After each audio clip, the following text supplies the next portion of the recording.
How excited are you just to be out in the community again? You mentioned it, the pandemic's coming back.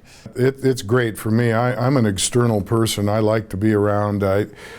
Someone told me I did 310 public appearances in my first 20 months after arriving, and I loved that.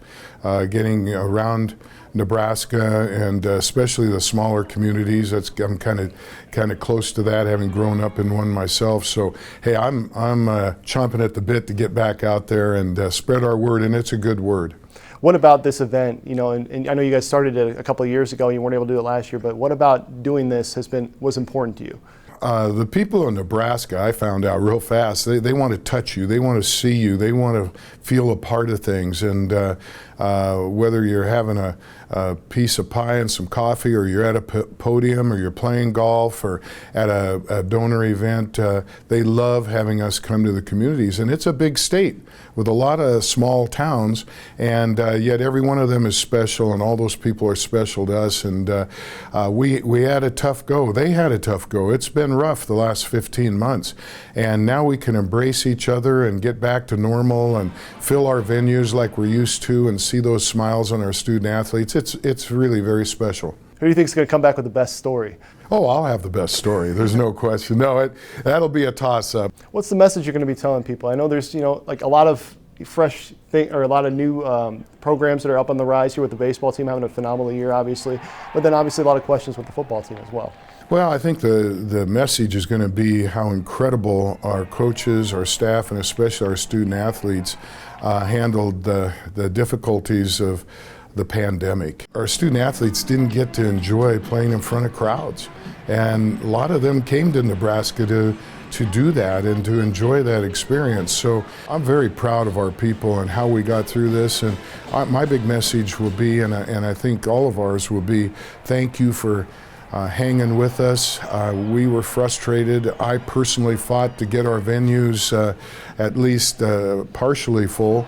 Didn't work out. The state of Nebraska needs Nebraska athletics, and we gave it everything we had, and we're just tickled to be back to normal this coming year, and we want you all back. We know you want to be here, but we want you here more. I know you probably don't have an answer right now, but you've been asked that question 1,000 times.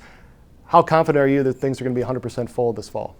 I'm very confident. Our season ticket sales, our renewals are at 95%, and that's right in par with years past. People are anxious to get back into Memorial Stadium, and our players are excited to have our fans back there.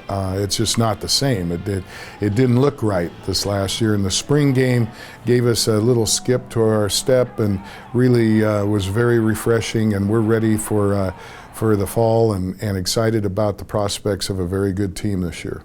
Got to ask you, Iowa just announced they're going to allow beer and wine in the stadiums. How far away is Nebraska from doing something like that? Well, that's not on the table right now. It has been discussed in the past. We're very fortunate that our fans are coming to our games and whatever the field or the court, and really enjoying what they're there to see, and that is our young people compete.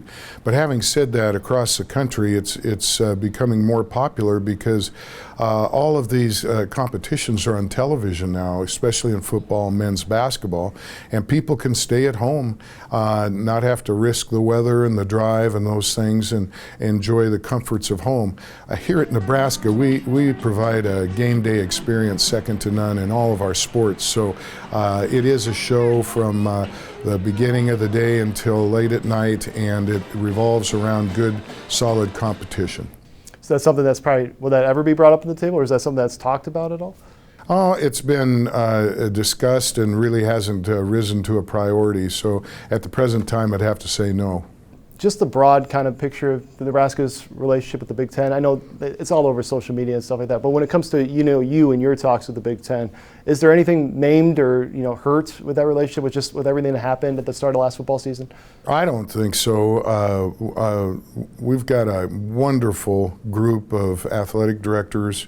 The Big Ten staff is solid. Commissioner Warren walked right into a beehive, being new to the college scene and then being hit with the pandemic. And this is a wonderful conference, the Big Ten. Very prestigious, not just athletically, but of course academically as well. And we feel very proud and honored to be a member. What, in your conversations with Scott, in the last few years here, I know he feels an enormous amount of pressure to kind of flip this thing around and get up to a bowl game here. I know that's kind of the next step. With the way the schedule lines up now, what have you heard from him, and just what's his confidence level heading into what will be his fourth year? Well, he's very confident.